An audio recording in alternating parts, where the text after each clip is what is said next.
In the spring of perhaps 140 before the Common Era, in a house on the Palatine hill belonging to Publius Cornelius Scipio Aemilianus, conqueror of Carthage and first man of Rome, a Greek philosopher from the island of Rhodes sat at the general's table and was asked by one of the young Roman aristocrats present what a man ought to do when the duty he owes his family conflicts with the duty he owes his city. The philosopher did not answer at once. He looked instead at the questioner, at his face, at his age, at the cut of his toga, and the soft hands that had never gripped a plough.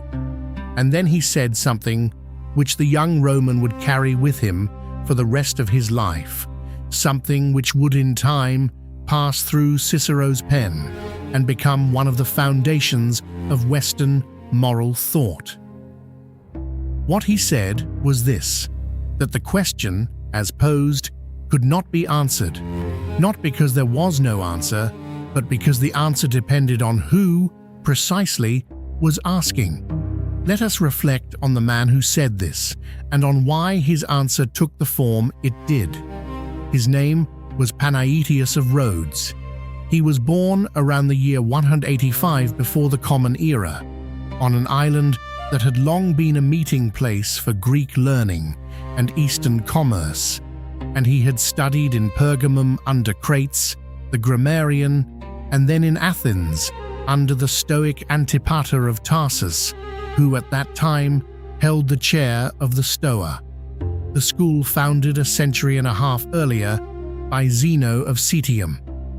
By the time he arrived in Rome, perhaps in his early 40s, he had absorbed not only the strict doctrines of the early Stoa, but also the Platonic and peripatetic teachings that had begun, in the 2nd century, to soften the edges of Stoic severity.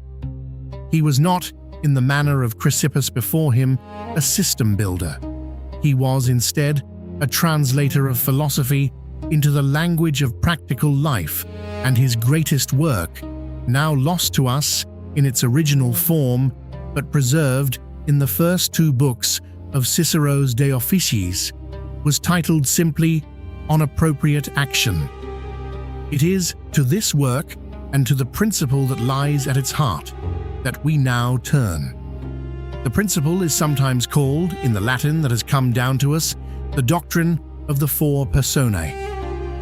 The Greek word Panaetius would have used was likely prosopa, meaning masks or faces or roles. We are told in the passage Cicero preserves that every human being wears not one face but 4, and that virtue, if it is to be lived rather than merely defined, must be adapted to all 4 at once. The first face is the one we share with all rational beings. This is our common humanity, our capacity for reason, our membership in the cosmopolis of the wise. By virtue of this face, we are bound to honesty, to justice, to the recognition of every other rational creature as kin. The early Stoics had spoken of this face alone. They had said, in effect, that the wise man is everywhere the wise man, and that circumstance changes nothing essential. Panaetius did not deny this, but he added that it was not enough. The second face is the one nature has given to each of us individually. One man is quick, another slow. One is given to laughter, another to silence. One has a body suited to labor, another a mind suited to argument. These are not, Panaetius taught, mere accidents to be overcome. They are the material from which a life must be made. The third face is the one circumstance has placed upon us. We did not choose our parents, our city, our station, our age. We did not choose to be born into wealth or into want, into peace or into war. And yet these conditions shape what is possible for us, and therefore what is appropriate. The fourth face is the one we ourselves elect. The career we pursue, the friendships we keep, the the studies we undertake, the marriage we enter. This face alone is fully within our power. And it is here, Panaetius insists, that the gravest error is made, for most men choose this fourth face without any consideration of the other three, and find themselves in middle age wearing a mask that does not fit. Virtue, then, is not a single thing applied uniformly. Virtue is the harmony of these four faces, the adaptation of the universal to the particular, the willingness to ask not only what a good man would do, but what this good man, in this body, in this circumstance, with this chosen path, ought to do now. This is a softening of Stoicism.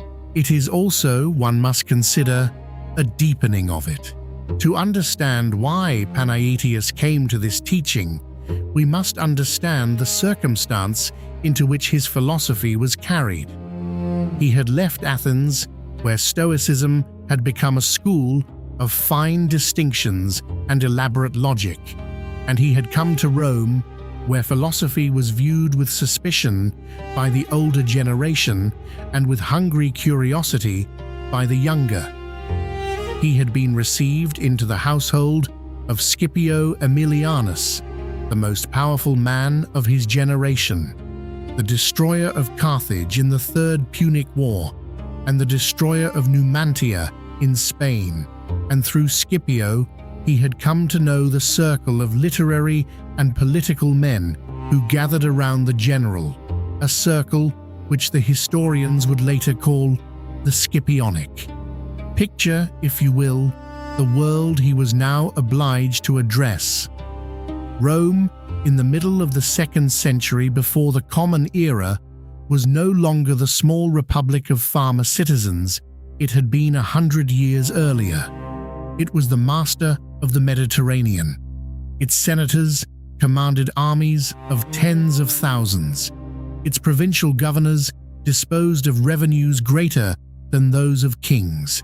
Its young men inherited estates worked by hundreds of slaves and faced choices about marriage, about magistracy, about military command, that no philosophical handbook from Athens had been written to address. When such a young man asked a philosopher how he ought to live, the answer that he ought to live according to nature, while true, was not yet useful. It was not yet a teaching he could carry into the Senate House in the morning. Panaetius understood this. He had not come to Rome to convert Romans into Athenians. He had come rather to ask what Stoic virtue would look like if it were worn by a Roman senator, by a Roman general, by a Roman father of a household. And the answer, he came to see, could not be given in the abstract. It had to be given to the particular man, in his particular life. The friendship with Scipio is itself instructive. Scipio was, by the standards of his class, a man of severe restraint. He read Greek. He kept Polybius the historian close, and Lucilius the satirist, and Laelius, who was called the Wise. He was famously incorruptible in matters of money, in an age when provincial command was the swiftest road to private fortune, and yet he was also a destroyer of cities. He had stood, according to Polybius, who was there, on the smoking walls of Carthage, and quoted Homer's lines on the fall of Troy, weeping not for the Carthaginians, but for the thought that one day Rome too would fall. He was, in short, a complicated man, a Stoic in temperament without ever calling himself one, a man whose virtue could not be described by any single rule.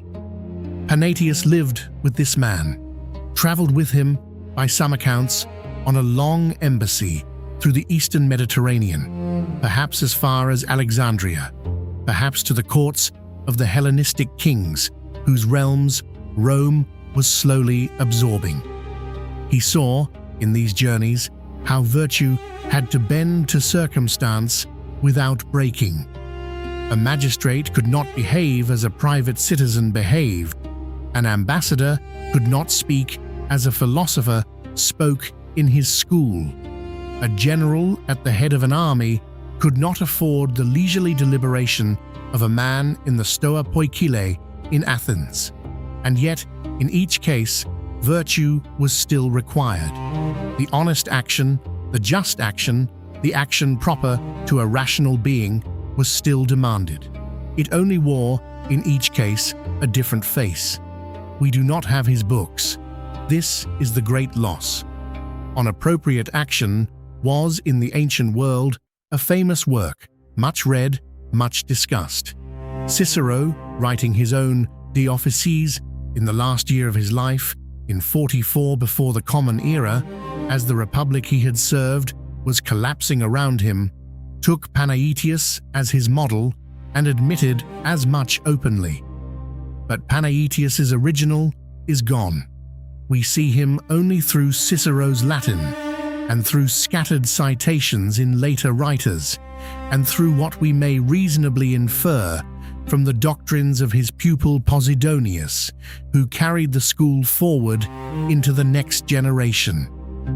What we can see, even through this veil, is a thinker of unusual practical intelligence. He was the first Stoic, we are told, to insist that not every virtue is required of every man in the same measure. He was the first to teach that a man's natural temperament must be respected, even when it falls short of the ideal. He was the first to say, in plain terms, that the wise man may not exist, that he is rather a standard by which we measure ourselves, and that what is required of us in this life is not perfection, but the appropriate, the kathekon, the action that suits the moment and the man. Let us now consider how this principle functioned in the life Panaetius actually lived. He returned, at length, to Athens. In the year 129 before the Common Era, upon the death of his teacher Antipater, he was elected to the headship of the Stoic school, the seventh man to hold that chair since Zeno had founded it. He held the position until his own death some 20 years later, and during those years he reshaped the Stoic curriculum. He admitted Plato and Aristotle to the reading list. He set aside certain extreme doctrines of the earlier Stoa, the claim, for instance, that all faults are equal, or the claim that the wise man feels no emotion at all. He taught instead a Stoicism that could be inhabited by a man who still had parents to bury, children to raise, a city to serve. Consider what this meant in practice. A young Roman of the senatorial class, perhaps a kinsman of Scipio, comes to Panaetius and asks whether he ought to pursue a career in politics or retreat into philosophy. The old Stoa would have answered with a principle: the wise man serves the cosmopolis where he can. Panaetius answers differently.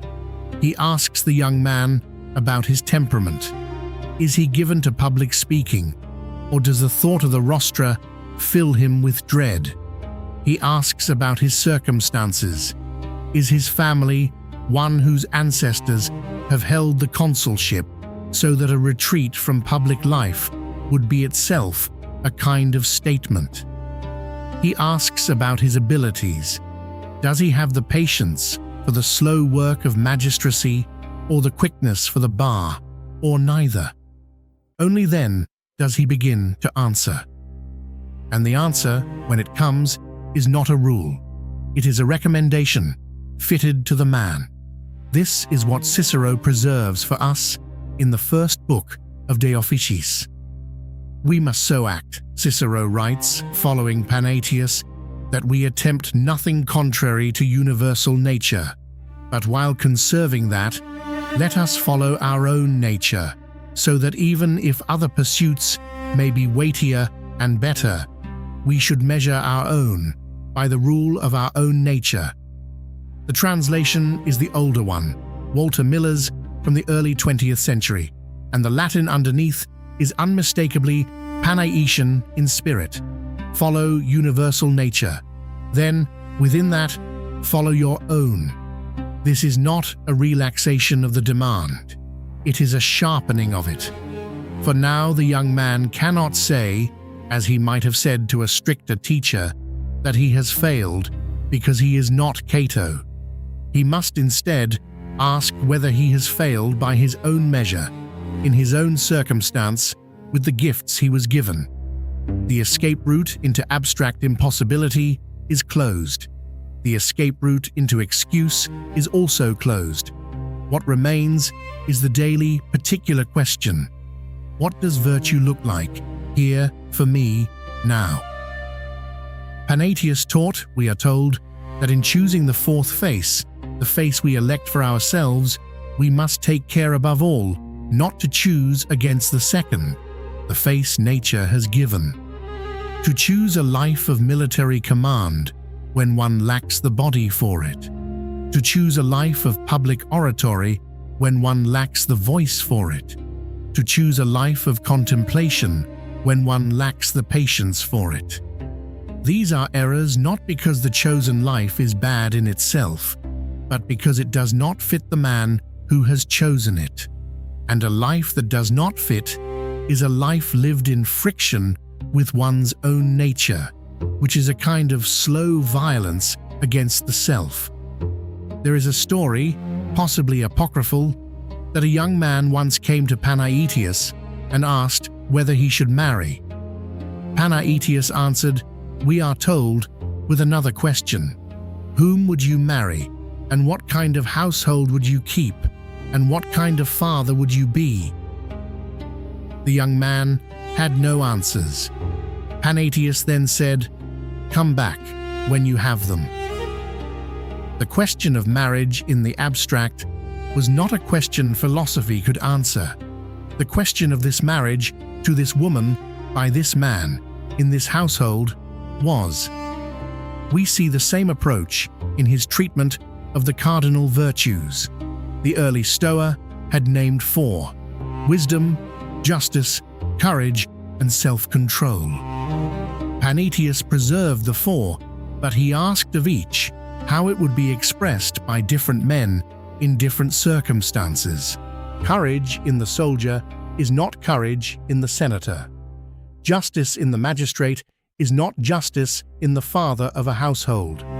Self-control in the young man courting marriage is not self-control in the old man approaching death. The virtues are universal. Their expressions are particular. And the work of moral life is not to memorize the universal, but to discover, day by day, the particular. This is, one must consider, a far more demanding teaching than it first appears, for it places upon each of us a burden the early Stoa did not place. We cannot simply ask what the wise man would do. We must ask what the wise man with our body, our temperament, our circumstance, our chosen path would do. And there is no book in which this can be looked up. There is only the slow, lifelong labor of attention to one's own life. Let us now state plainly what Panaetius is teaching, so that the lesson may stand without ornament. He is teaching that virtue is not a uniform, it is a fitting. The same garment cannot clothe every body, and the same prescription cannot guide every life. To insist that it can is to mistake philosophy for arithmetic. Virtue is closer to medicine than to mathematics. The physician does not prescribe the same remedy to every patient. He asks first what body he is treating, what constitution, what history of illness, what present complaint. Only then does he prescribe. And so it is, Panaetius would have us understand, with the moral life. The 4 faces are not, we must be careful to note, an escape from moral seriousness. They are a deepening of it. The first face, our common humanity, remains primary. We may not, in the name of our individual nature, betray the universal one. We may not lie because we are by temperament inclined to lying. We may not act unjustly because circumstance has made injustice profitable. The first face is the floor beneath which the others may not sink, but above that floor, within the space the first face permits, the other three must be honored. This is why Panaetius's teaching was so well received in Rome, and why it has had so long a life in Western thought. For it gave the man of action a way of being a philosopher. It told him that he need not retreat from the Senate, the camp, the household, in order to live a virtuous life. It told him, rather, that virtue was waiting for him in those very places, but that he would have to discover its particular shape there, and that no abstract handbook could discover it for him. There is, however, a harder lesson within this teaching, and it is this. Most men, Panaetius observed, never undertake the labor of discovering their own faces.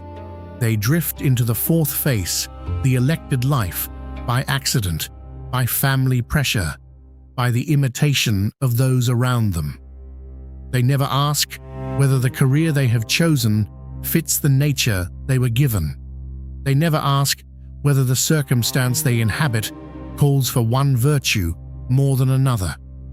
They live, in effect, in masks that someone else has selected for them, and they wonder, in the quiet hours, why their lives feel borrowed. To live according to Panaetius's teaching is to refuse this drift. It is to undertake, deliberately, the examination of one's own four faces, to ask, what do I share with all rational beings, and how am I honoring that? To ask, what has nature given me in particular, in this body, in this temperament, and am I working with it or against it?